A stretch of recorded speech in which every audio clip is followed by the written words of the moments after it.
মতলব উত্তর উপজেলার ফতেপুর পূর্ব ইউনিয়নের উত্তর লুধুয়া গ্রামে একটি নতুন রাস্তা নির্মাণে বাধা প্রদান করেছেন দুই ব্যক্তি। এই বিষয়ে প্রশাসনের হস্তক্ষেপ চেয়ে উপজেলা নির্বাহী অফিসারের নিকট একটি অভিযোগ দাখিল করেছেন এলাকাবাসী জানান, উত্তর লুধুয়া ইটের সোলিং রাস্তা থেকে নজরুল ইসলামের দোকান পর্যন্ত ৬০০ ফুট পথে গ্রামের মানুষ, ছাত্রছাত্রী ও মুসল্লিগণ যাতায়াত করে থাকেন। তাই উক্ত পথে কাঁচা রাস্তা নির্মাণের উদ্যোগ গ্রহণ করেন তারা।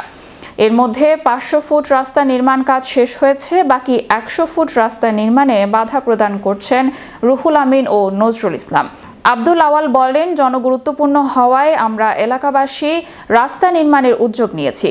অল্প কিছু কাজ বাকি আছে, কিন্তু শুধুমাত্র দুইজন ব্যক্তি রুহুল আমিন ও নজরুল ইসলাম বাধা দিচ্ছে। আমরা প্রশাসনের দৃষ্টি আকর্ষণ করছি যাতে আমাদের রাস্তাটি নির্মাণ করতে পারি।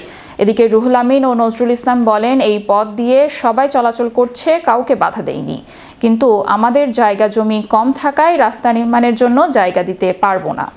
আমরা এই এলাকার মানুষ ২০-৩০টা ঘরের মানুষ চলাচল করি, সবসময় চলাচল করি। এখন ১০০০-১২০০ ফুট জায়গা হবে, আমরা ১০০০ ফুট জায়গা নিজেকে টাকা দিয়া বাঁধতে আসছি।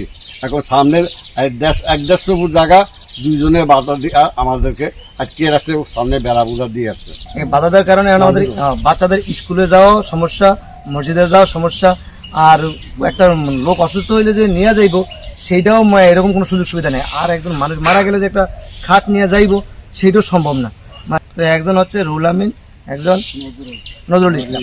তো ওই রাস্তাটা হচ্ছে আমাদের উত্তর লুধুয়া ইটের সোলিং থেকে উত্তর লুধুয়া প্রাইমারি স্কুলের যে মেন রাস্তাটা নজরুল ইসলামের দোকান পর্যন্ত।